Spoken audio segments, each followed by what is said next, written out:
This is Gaming America, speaking with Matthew Morgan, the chairman of the Oklahoma Indian Gaming Association. Thank you for speaking with us today, Matthew. Of course, thanks for having me. That's all right, our pleasure.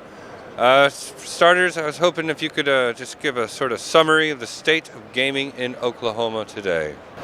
Sure, I think the state of gaming in Oklahoma is very strong. If you looked at the National Gaming Commission's recent gross gaming revenue report, while Oklahoma is split between the Oklahoma City and Tulsa regions, we continue to show a very strong showing in terms of revenue. We continue to see growth in Oklahoma in terms of both facilities, entertainment options, and so, overall, I think we're doing really well. Mm-hmm. And an event like G2E, what do Oklahoma gaming operators hope to achieve, or what do the people here hope to achieve from the Oklahoma gaming operators might be the better question. Well, I think Oklahoma holds a position very well as a very cutting-edge, leading regional market. So, you'll see a lot of the new technologies in Oklahoma before maybe you see them in other jurisdictions. So the chance to come to G2E, see everybody's newest, latest, and greatest product, for the first time, see if that's something maybe that you think will help your floor.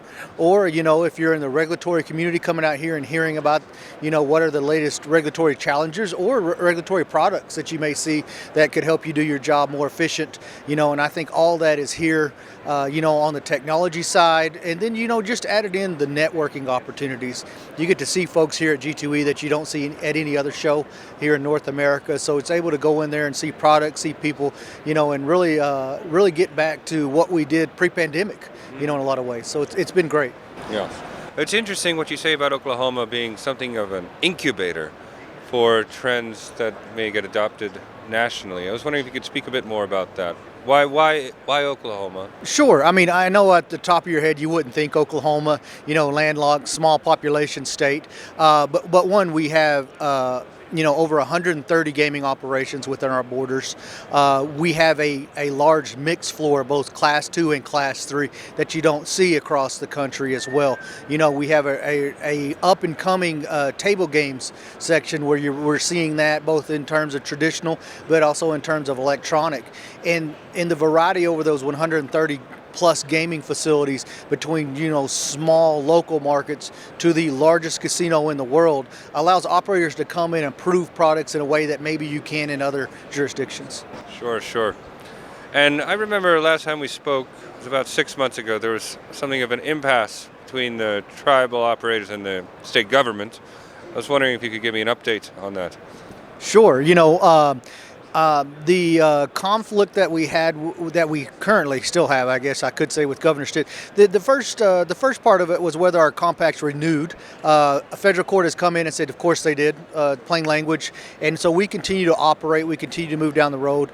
But the disagreement with the governor, between the governor and the tribal governments in Oklahoma continues to be there. And, it continues to affect new gaming. In Oklahoma, we're very game-specific jurisdiction. So if it's not Class 2 and it requires a compact and being a Class 3, we need to have an agreement with both the legislature and the governor before any offerings happening. So not having the relationship there with the executive branch of the state government really has hindered some of our growth opportunities, I think. Sure. And what about as sort of gambling becomes increasingly legal or regulated in neighboring states, how will that affect either adversely or beneficially the state of play in Oklahoma?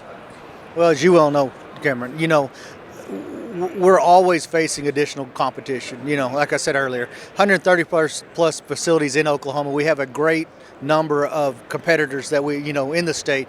But as those regional competitors are able to add more entertainment, more forms of gaming on their floor, it does put some strain on what we do because, of course, we're always trying to bring out the best products we can that our customers want. And so, we haven't seen that to date in ways like we did with our table games. In 2017, we approved craps and roulette, which has really helped alleviate some of that pressure where we saw people going to those markets. We haven't seen that, and I'll use, for example, sports betting yet. but I think we will see that over the next couple of years as those competitive fires get more intense. Yeah, sports betting arriving in Oklahoma. Yes, we have the surrounding states are either in the process of deploying or have legalized. The last domino to fall would be the state of Texas. Yep. The Texas legislature is in session in 2023. We know it's going to be an item of discussion. So the sooner that we can level that playing field with game offerings, it only serves to better our operators. And I wanted to ask, because right now in California there's this heated competition of what sports betting will look like in the state. It's up on 2 ballot initiatives in November. Seem to have the commercial operators versus the tribal operators. As chairman of the Oklahoma Indian Gaming Association, were sports betting to come to Oklahoma, what would your ideal form of it look like? Well, I think in Oklahoma, because of the way we structured our gaming compacts, there's not a question that the right to operate or be licensed for such a game rests with our tribal government. So it'd be looking to those